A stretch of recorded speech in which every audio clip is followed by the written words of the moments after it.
안녕하세요. 이동률 목사와 함께하는 매일 성경 큐티 시간입니다. 오늘 우리가 함께 나눌 본문은 역대하 32장 1절에서 23절 말씀입니다. 여러분, 지난 장면을 잠깐 떠올려 볼까요? 닫혔던 성전문이 활짝 열리고 꺼졌던 등불이 다시 켜졌습니다. 유월절이 회복되었고 백성들은 기쁨 가운데 예배의 심장을 다시 뛰게 했지요. 히스기야는 성전, 제사, 절기, 레위 체계를 정상화하며 하나님만을 중심에 세웠습니다. 그런데 오늘 성경은 뜻밖의 한 문장으로 우리를 멈춰 세웁니다. 이 모든 충성된 일을 한 후에 아수르 왕 사네립이 유다에 들어와. 아멘. 예배가 살아났는데 전쟁이 옵니다. 개혁이 일어났는데 시련이 닥치더라는 겁니다. 이 대목에서 역대기는요, 정치 외교의 세부 대신에 신앙의 관점을 본문 가득 클로즈업합니다. 즉, 이 전쟁은 먼저 히스기야의 신앙 고백과 사네립의 조롱에 맞붙는 믿음의 대결이었기 때문이었어요. 여기서 중요한 신학적 포인트가 하나 있습니다. 부흥을 또 다른 각도에서 정의하면요, 환난의 부재가 아니라 환난을 이길 믿음의 준비라는 사실입니다. 하나님은 부흥 다음에 올 파도를 아시고 그 파도를 넘어설 내적 근육을 먼저 길러주십니다. 그래서 동일한 아수르의 침공에 북이스라엘에는 멸망으로 연결되었지만 남유다는요, 보호와 존귀로 결론 났던 것이지요. 역사적 배경을 한 줄로 요약하면 이렇습니다. 사네립의 대대적 원정은 주전 701년 무렵으로 이미 북이스라엘은 722년에 멸망한 뒤였습니다. 이 거대한 제국의 압박 속에서 히스기야는 신앙, 지혜, 행동을 한 몸처럼 붙여 나아갑니다. 자, 그럼 오늘 본문 첫 단락으로 들어가 볼까요? 개혁 후에 찾아온 시련 앞에서 히스기야는 무엇을 보았고 무엇을 했을까요? 첫 번째 단락의 첫 장면은 이렇게 시작합니다.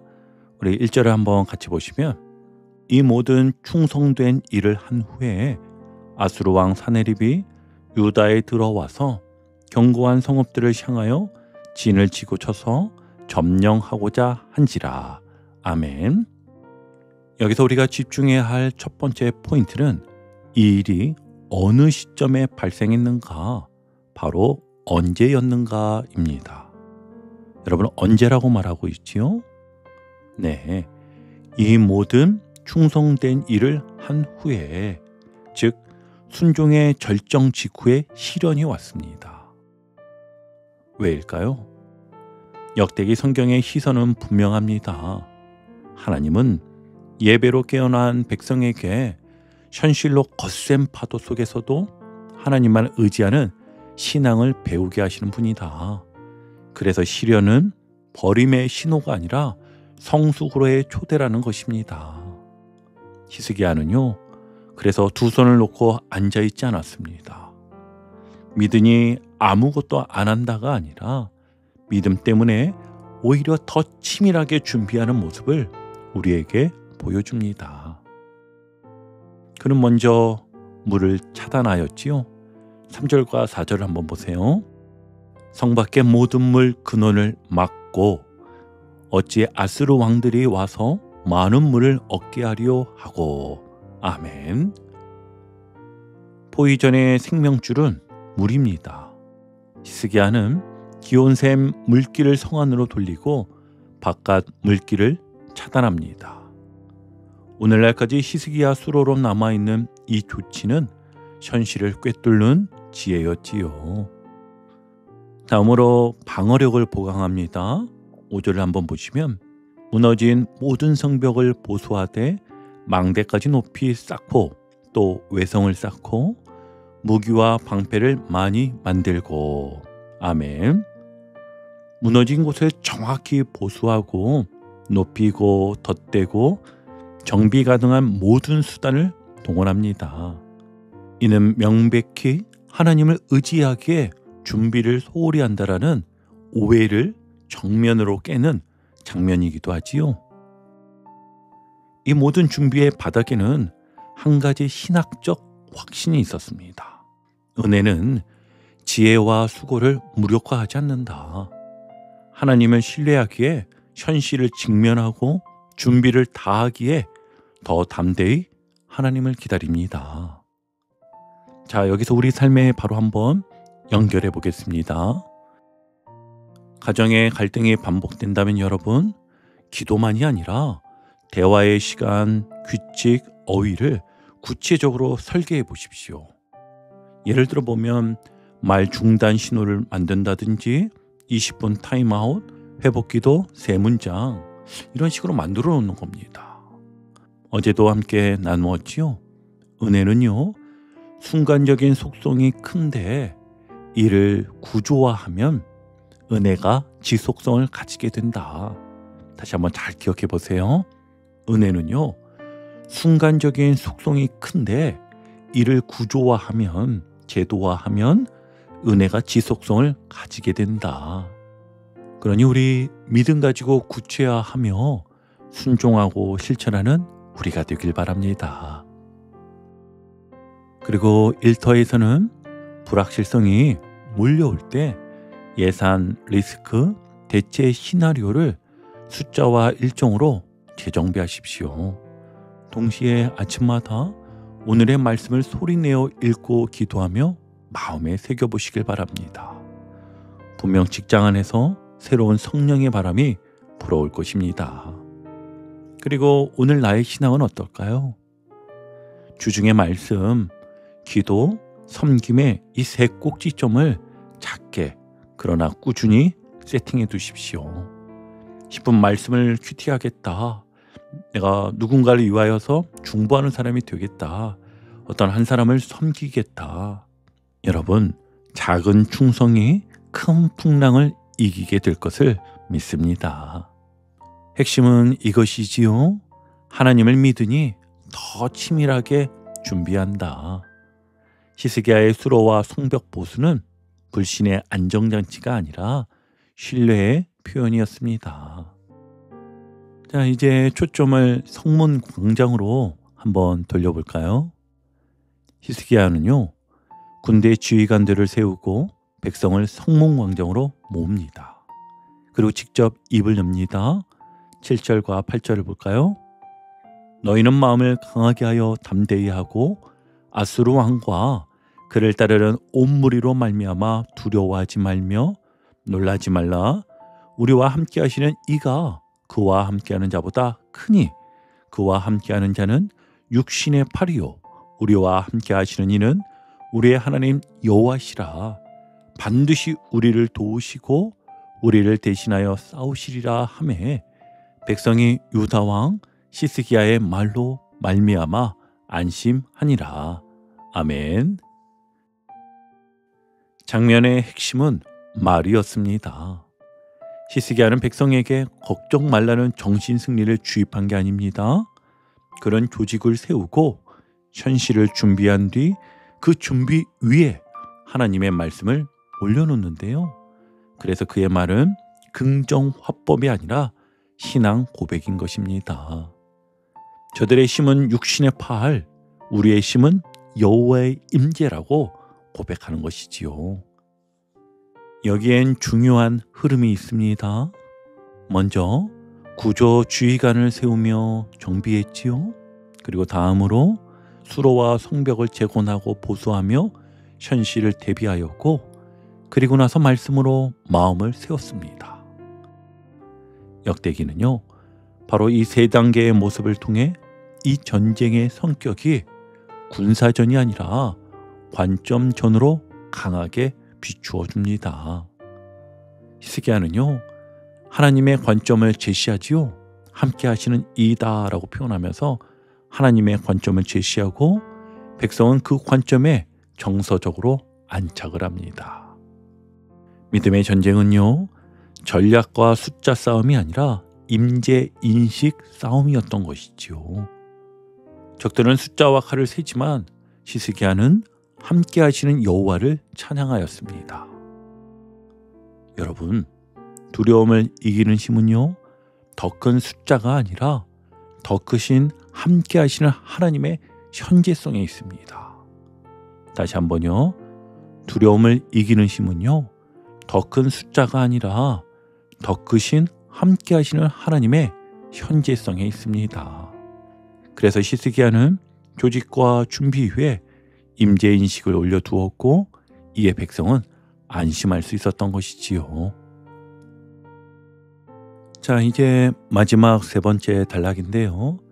이제 전쟁은 칼과 창의 싸움이 붙기 전에 말의 전쟁으로 본격화됩니다. 아수르 왕 사네립은 신하들을 예루살렘으로 보내 백성들의 마음을 흔들었습니다. 그들이 성벽 아래서 외치며 말하지요. 뭐라 말했는가? 우리 11절 한번 볼까요? 히스기야가 너희를 꾀어 이르기를 우리 하나님 여호와께서 우리를 아수르 왕의 손에서 건져내시리라 하거니와 이 어찌 너희를 주림과 목마름으로 죽게 함이 아니냐. 먼저 그들은 현실을 무기로 삼고 공격을 해옵니다. 너희는 지금 포위됐다. 굶주리고 있지 않느냐. 하나님이 너희와 함께 하신다면 왜 이런 꼴이냐. 그리고 더 크게 조롱하였지요. 13절도 볼게요. 나와 내 조상들이 이방 모든 백성에게 행한 것을 너희가 알지 못하느냐. 모든 나라의 신들이 능히 그들의 땅을 내 손에서 건져낼 수 있었느냐. 아멘. 이 말은 곧 하나님이라도 내 손에서 너희를 못 구한다라는 오만한 선언이었습니다. 사네립은요, 손이라는 단어를 반복하며 내 손에서라는 표현을 강조하는데요. 그의 신은 자기 자신이었고 그의 믿음은 자기 힘이었습니다. 그런데 성도 여러분, 이 장면이 낯설지가 않지요. 오늘날 세상도 똑같기 때문입니다. 믿음이 밥 먹여주냐, 기도한다고 문제가 해결되냐. 이 세상의 사내립들은 언제나 현실로 믿음을 비웃습니다. 하지만 히스기야는요, 요동하지 않았습니다. 그는 이사야 선지자와 함께 무릎을 꿇고 기도합니다. 그리고 하나님은 이에 응답하시지요. 21절을 볼게요. 여호와께서 한 천사를 보내어 아수르 왕의 진영에서 모든 큰 용사와 대장과 지휘관들을 멸하신지라. 아멘. 놀랍게도요, 칼이 아니라 하나님의 말씀 한마디로 전쟁이 끝납니다.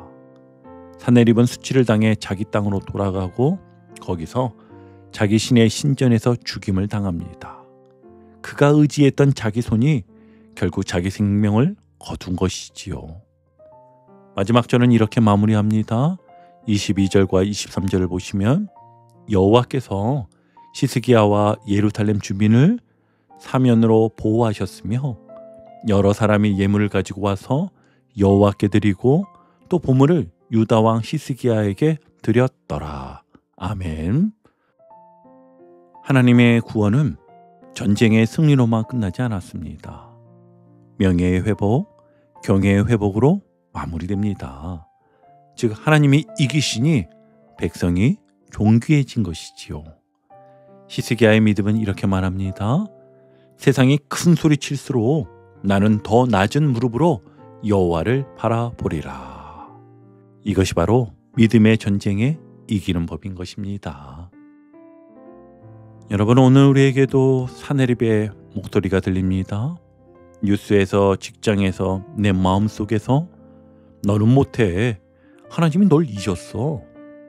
너의 기도는 헛수고야. 그러나 그때일수록 다른 소리를 들어야 합니다. 그건 바로 하나님의 말씀의 소리입니다. 그러기 위해서 우리 첫째는 말씀의 귀를 훈련하십시오. 매일 말씀을 읊조리며 소리내어 읽어보시길 바랍니다. 이게 진짜 묵상의 의미이지요. 여러분, 성경은요, 눈으로 보는 책이 아니라 귀로 듣는 하나님의 음성입니다. 히스기야가 백성의 귀에 말씀을 들려준 것처럼 말씀은 우리의 불안을 안심으로 바꿔줍니다. 그러니 큐티하실 때도 큐티 본문을 의도적으로 자꾸 소리를 내어 읽어보시길 바랍니다. 그리고 두 번째는 기도의 자리를 지키십시오. 히스기야는 이사야와 함께 무릎을 꿇었습니다. 혼자 두려워하지 말고 함께 기도하십시오. 가정에서, 소그룹에서, 교회 안에서 우리 함께 기도하자는 한마디가 사내립의 외침보다 훨씬 강력한 방패가 되어줄 것입니다. 그리고 셋째는 승리의 시선을 회복하십시오. 히스기야는 현실을 끝으로 보지 않았습니다. 그러나 하나님이 일하실 무대를 기다렸습니다. 오늘의 패배처럼 보이는 일이 내일의 간증이 되는 것입니다. 눈앞의 사내립보다 내 옆에 여호와를 더 크게 보시길 바랍니다. 결국 히스기야의 전쟁은 칼의 싸움이 아니라 시선의 싸움이었습니다. 세상은 내 손을 봐라 말하지만 믿음은 여호와의 손을 보라 고백합니다. 여러분의 인생 전쟁도 마찬가지입니다. 문제의 크기보다 하나님 임재의 깊이를 바라보십시오. 그때 하나님이 당신의 삶을 지켜주실 겁니다. 이제 오늘 큐티를 정리하며 마무리하겠습니다. 오늘 말씀은 이렇게 우리에게 다가옵니다. 이 모든 충성된 일을 한 후에, 그러나 그 외에도 하나님은 여전히 그들과 함께 하셨지요. 하나님은 부흥 뒤의 시련을 막지 않으십니다. 대신 그 시련 속에서도 당신의 임재로 승리하게 하시는 분입니다. 히스기야의 이야기는 왜 어려움이 오는가 보다 그 어려움 속에서 누구와 함께 서 있는가를 묻고 있습니다. 오늘도 우리와 함께 하시는 분, 그분이 바로 우리의 하나님 여호와이심을 고백하며 나가는 하루가 되시기를 주님의 이름으로 축복합니다. 오늘도 복음의 기쁨과 확신으로 승리하는 하루 되시길 축복합니다. 함께 해주셔서 감사합니다. 내일 큐티 시간에 다시 뵙겠습니다.